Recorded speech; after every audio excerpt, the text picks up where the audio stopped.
មហាសង្ក្រាន្តឆ្នាំម្សាញ់សពស័កពុទ្ធសករាជ2569គ្រិស្តសករាជ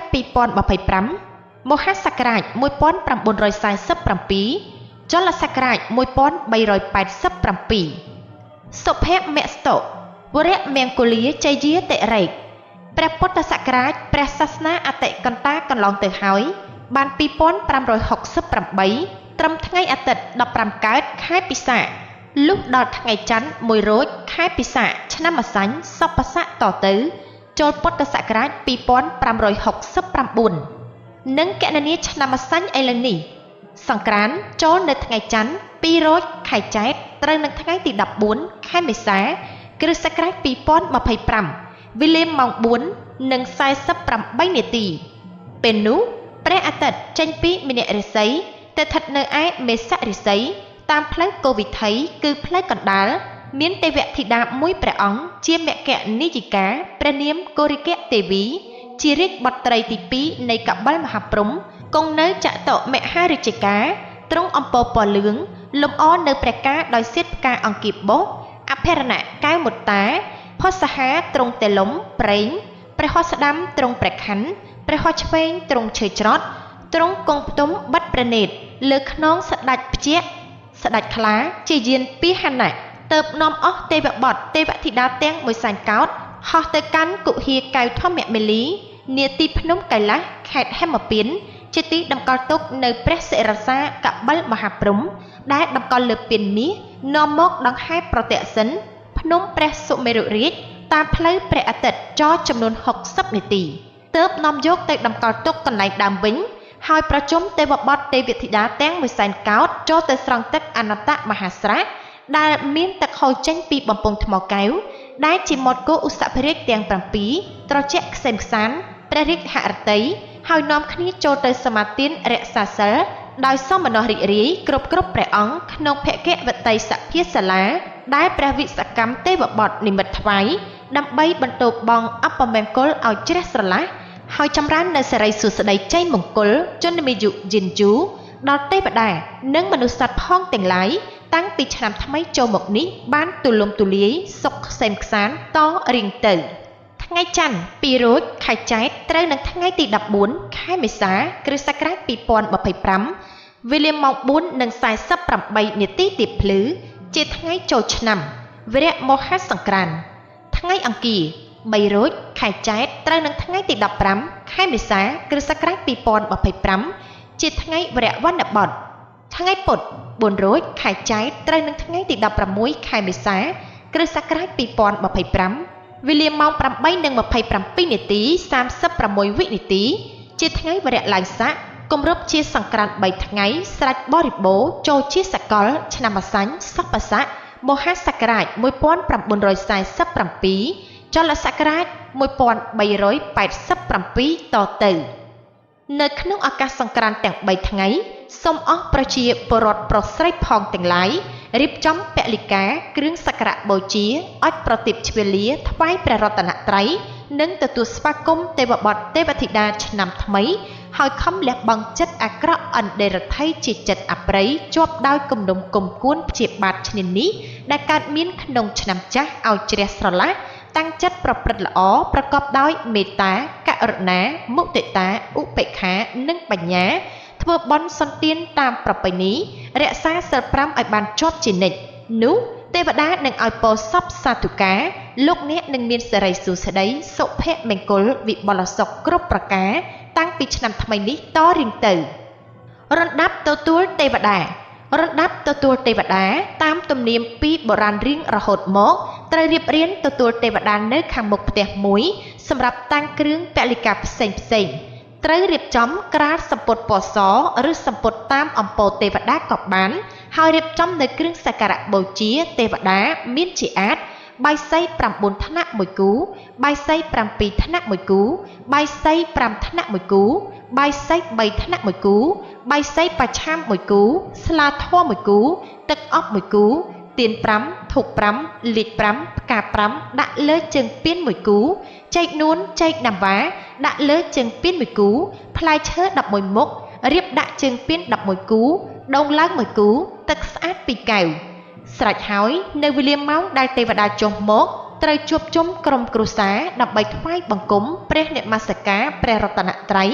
សមាទានសិលហើយតាំងចិត្តឲ្យបានស្អាតបរិសុទ្ធជ្រះស្រឡះនៅមន្ទិលទាំងពួងតម្កល់ចិត្តរំពឹងគិតទៅលើព្រះពុទ្ធព្រះធម៌ព្រះសង្ឃជាទីពឹងទីរលឹកលុះចប់ពិធីទទួលទេវតា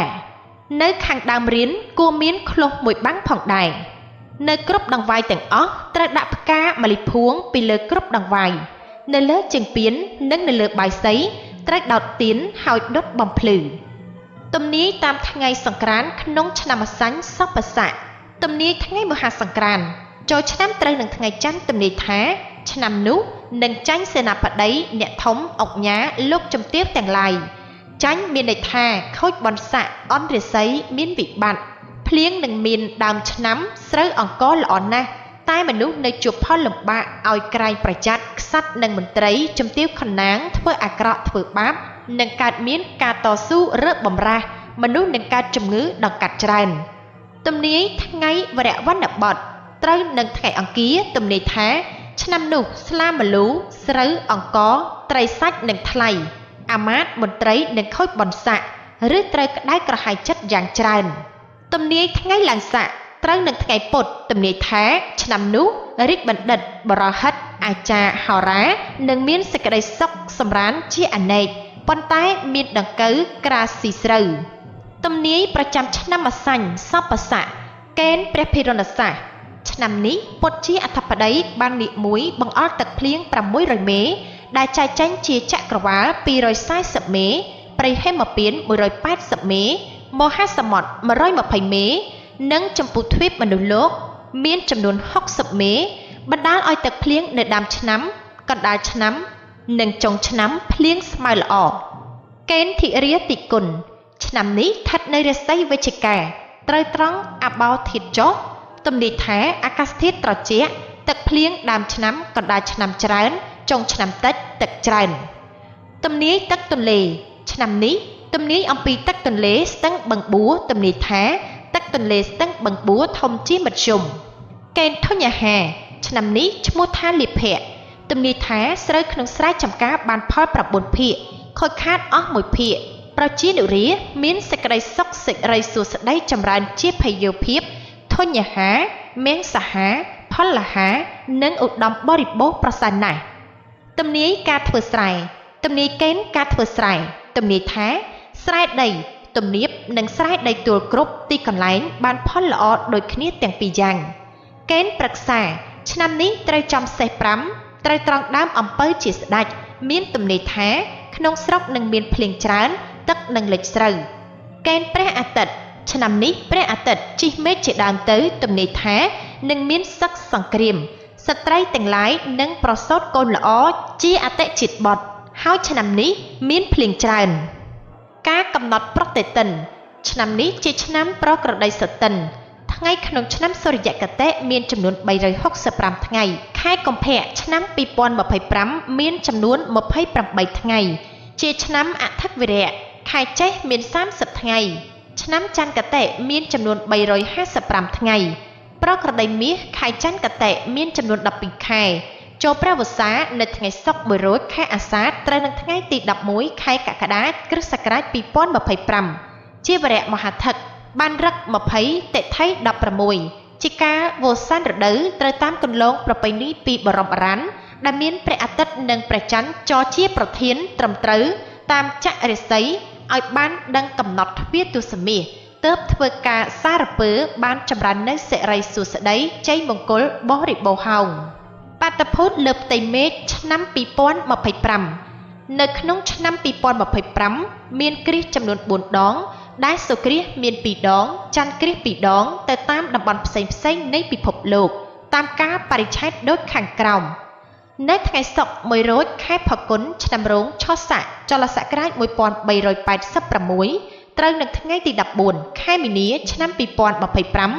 មានច័ន្ទគ្រាសជាសារពើគ្រាសមើលឃើញនៅទ្វីបអឺរ៉ុបអាស៊ីភាគច្រើនអូស្ត្រាលីភាគច្រើនអាហ្វ្រិកអាមេរិកខាងជើងឈៀងខាងត្បូងប៉ាស៊ីហ្វិកអាត្លង់តិកអាកតិចអង់តាក់តិកចាប់ផ្ដើមពីម៉ោង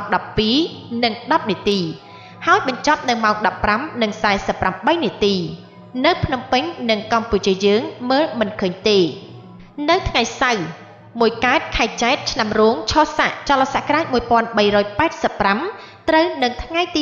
29ខែមីនាឆ្នាំ2025មានសូរ្យគ្រាសជាអត្តគ្រាសមើលឃើញនៅអឺរ៉ុបអាស៊ីខាងជើងអាហ្វ្រិកខាងជើង